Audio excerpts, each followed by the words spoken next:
बोलिए बृहस्पति देव भगवान की जय। गुरुवार व्रत कथा को अंत तक अवश्य सुने, क्योंकि कहा जाता है कि सच्चे मन से इसे सुनने वाला कभी भी धन, सुख और भगवान विष्णु की कृपा से कभी भी वंचित नहीं रहता। तो आइए कथा शुरू करते हैं। प्रतिवार व्रत कथा। भारतवर्ष में एक प्रतापी और दानी राजा राज्य करता था।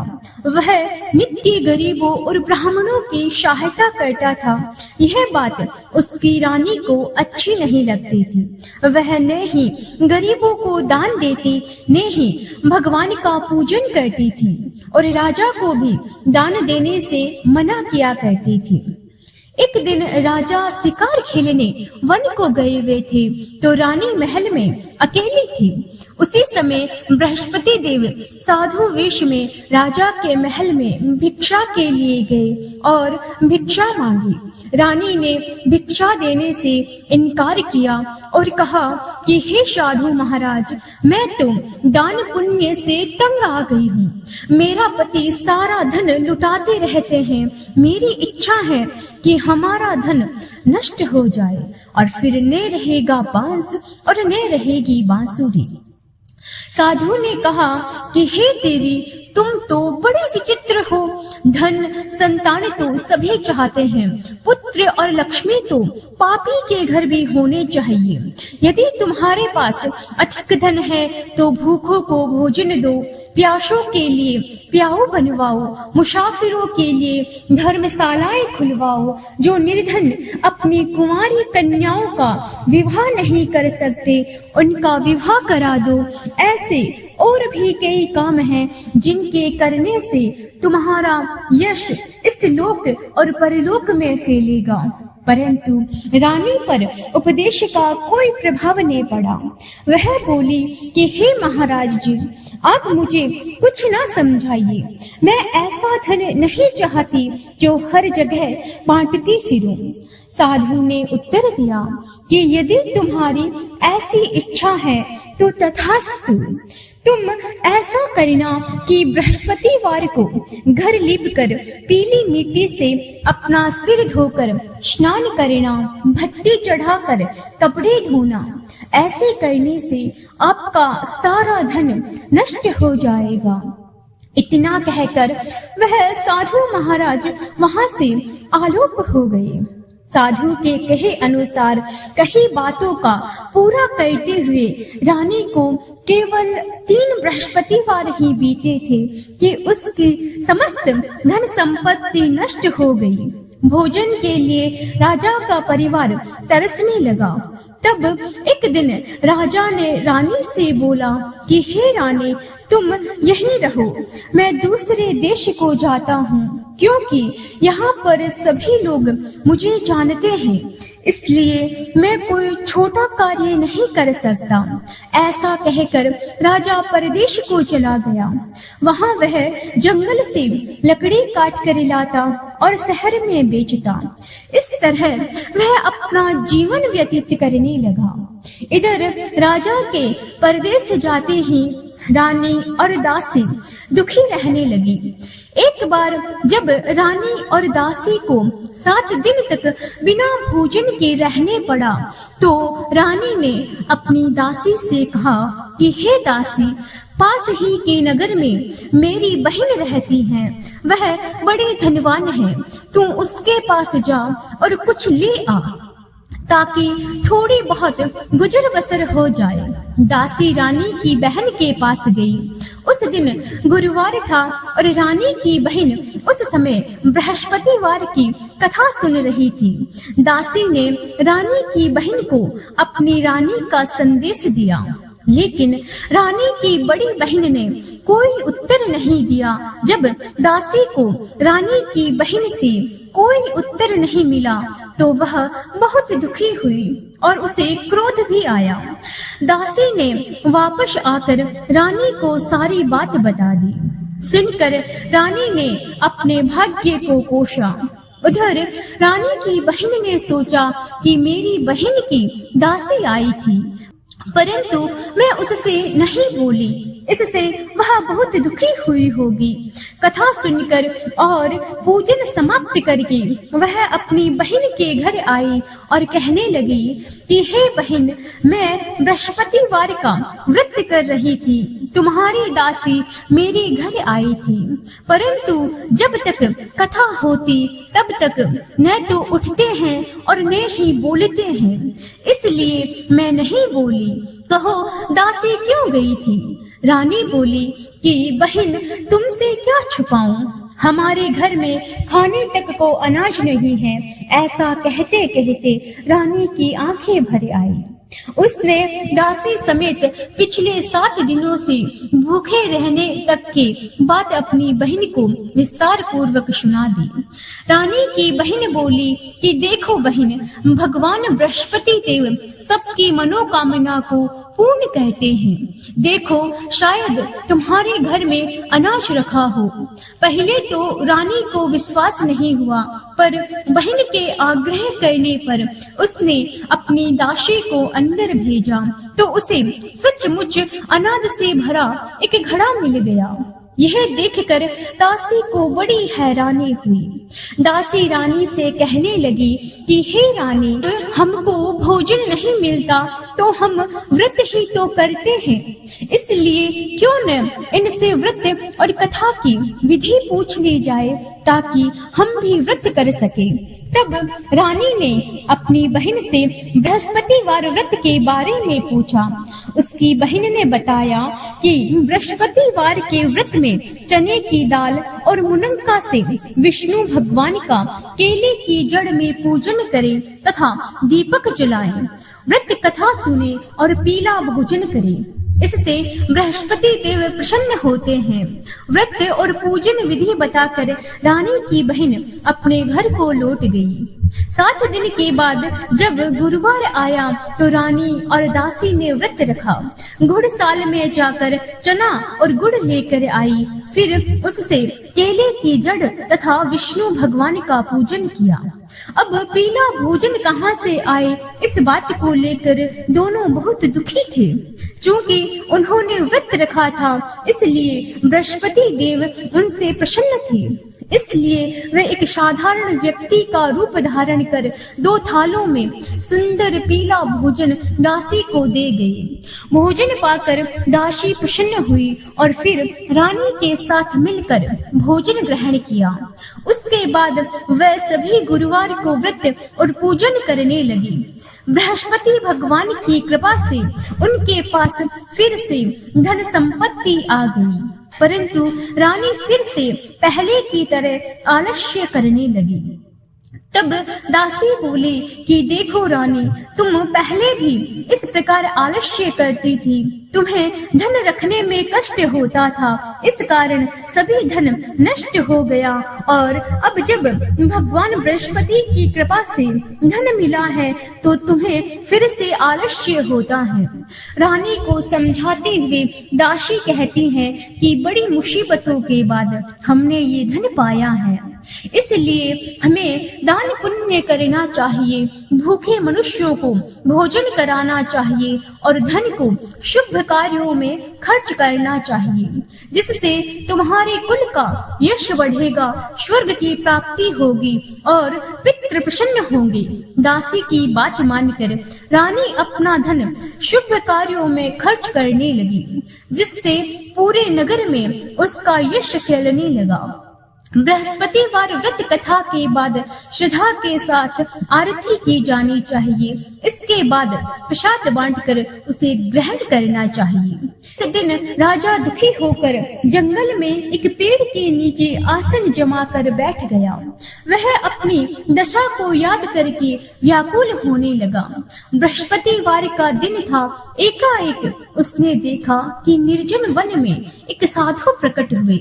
वह साधु वेश में स्वयं बृहस्पति देवता थे।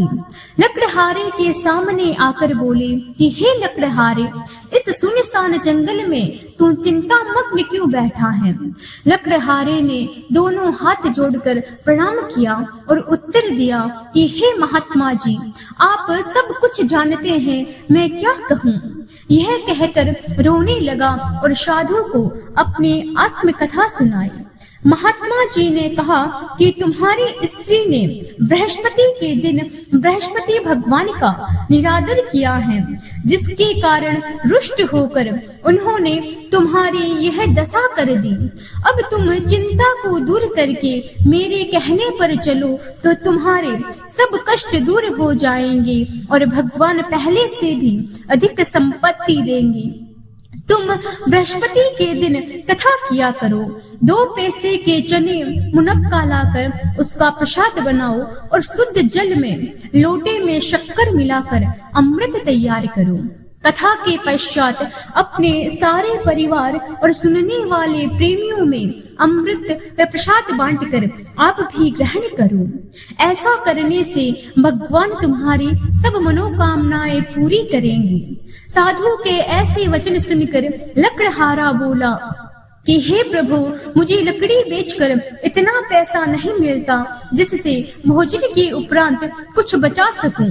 मैंने रात्रि में अपनी स्त्री को व्याकुल देखा है, मेरे पास कुछ भी नहीं है जिससे मैं उसकी खबर मंगा सकूं। साधु ने कहा कि हे लकड़हारे, तुम किसी बात की चिंता मत करो। बृहस्पति के दिन तुम रोजाना की तरह लकड़ियां लेकर शहर को जाओ। तुमको रोज से दुगुना धन प्राप्त होगा, जिससे तुम भली भांति भोजन कर लोगे तथा बृहस्पति देव की पूजा का सामान भी आ जाएगा। इतना कहकर साधु अंतर्ध्यान हो गए। धीरे धीरे समय व्यतीत होने पर फिर वही बृहस्पतिवार का दिन आया। लकड़हारा जंगल से लकड़ी काटकर किसी शहर में बेचने को गया। उस दिन और दिन से अधिक पैसा मिला। राजा ने चना गुड़ आदि लाकर गुरुवार का व्रत किया। उस दिन से उसके सभी क्लेश दूर हो गए। परंतु जब दोबारा गुरुवार का दिन आया तो बृहस्पतिवार का व्रत करना भूल गया। इस कारण बृहस्पति भगवान नाराज हो गए। उस दिन उस नगर के राजा ने विशाल यज्ञ का आयोजन किया तथा शहर में यह घोषणा करा दी कि कोई भी मनुष्य अपने घर में भोजन न बनावे न आग जलावे। समस्त जनता मेरे यहाँ भोजन करने आवे। इस आज्ञा को जो न मानेगा उसे फांसी की सजा दी जाएगी। इस तरह की घोषणा संपूर्ण नगर में करवा दी।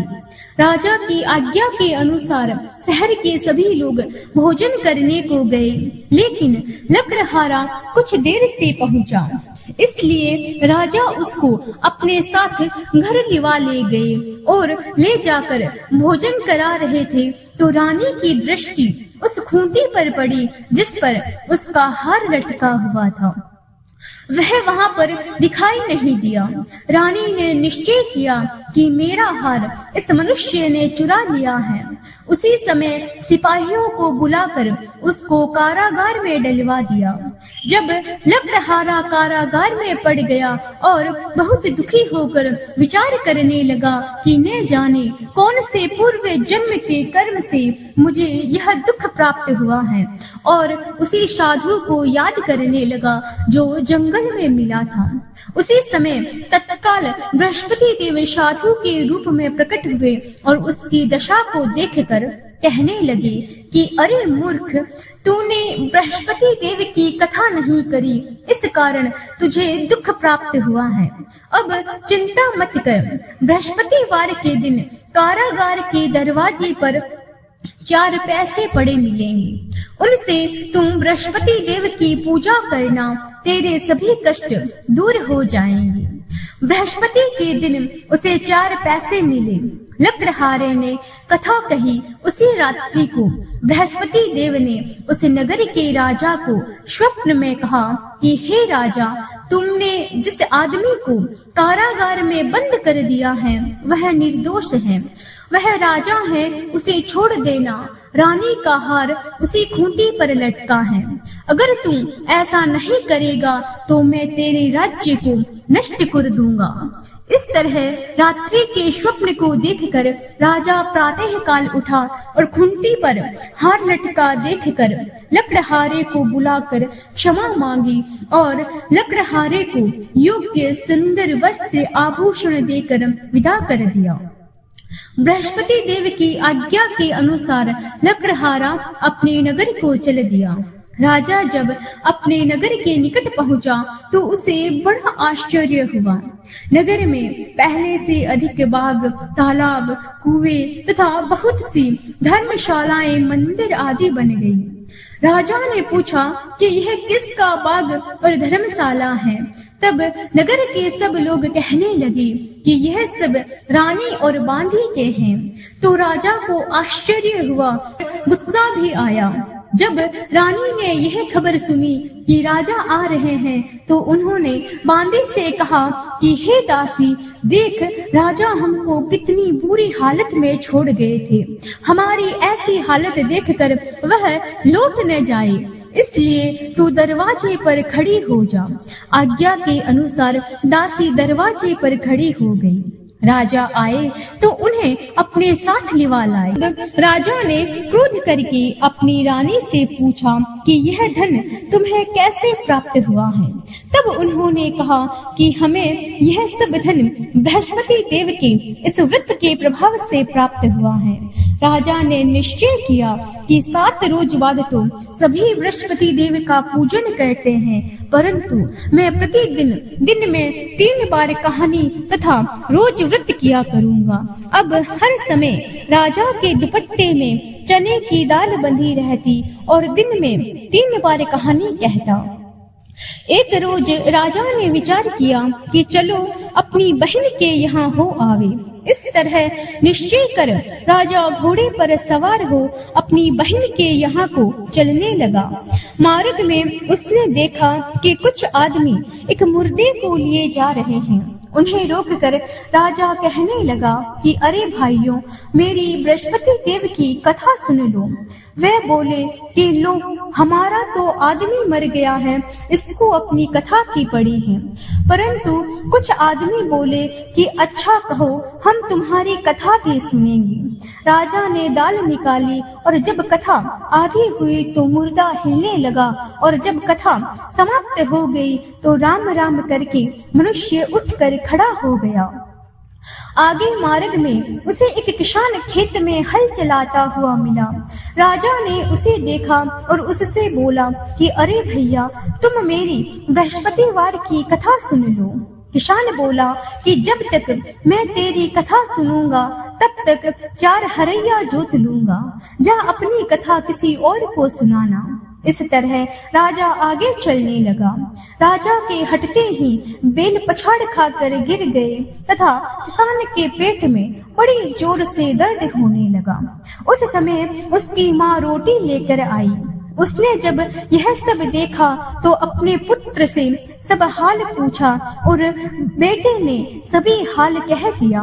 तो बुढ़िया दौड़ी दौड़ी उस घुड़सवार के पास गई और उससे बोली कि मैं तेरी कथा सुनूंगी, लेकिन तू अपनी कथा मेरे खेत में चलकर ही कहना।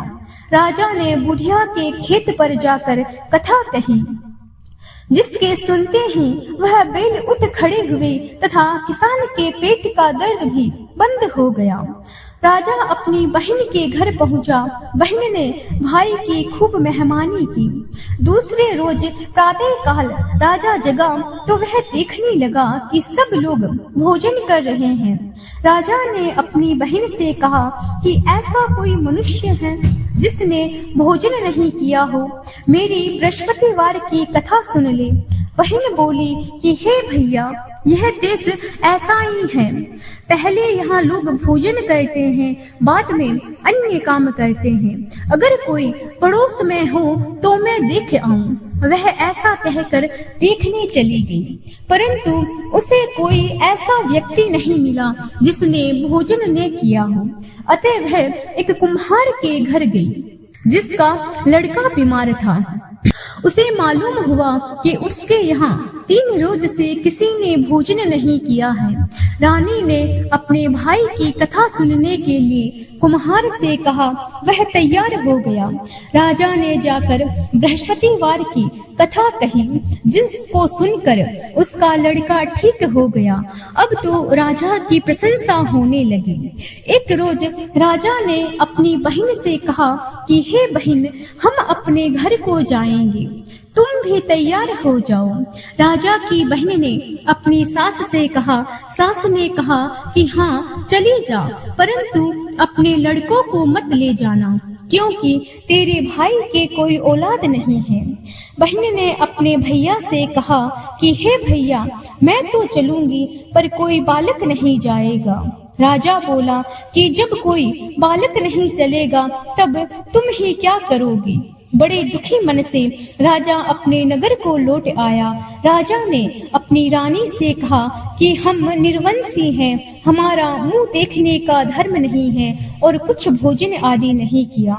रानी बोली कि हे प्रभु, बृहस्पति देव ने हमें सब कुछ दिया है, वह हमें औलाद अवश्य देंगे। उसी रात को बृहस्पति देव ने राजा को स्वप्न में कहा कि हे राजा, उठ, सभी सोच त्याग दे, तेरी रानी गर्भ से है।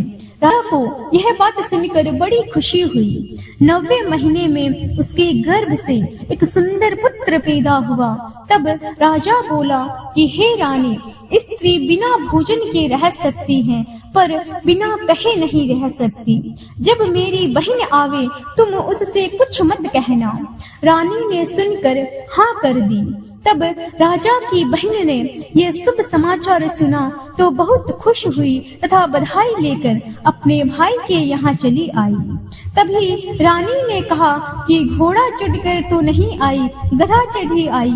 रानी की बहन बोली कि भाभी, मैं इस प्रकार न कहती तो तुम्हें औलाद कैसे होती।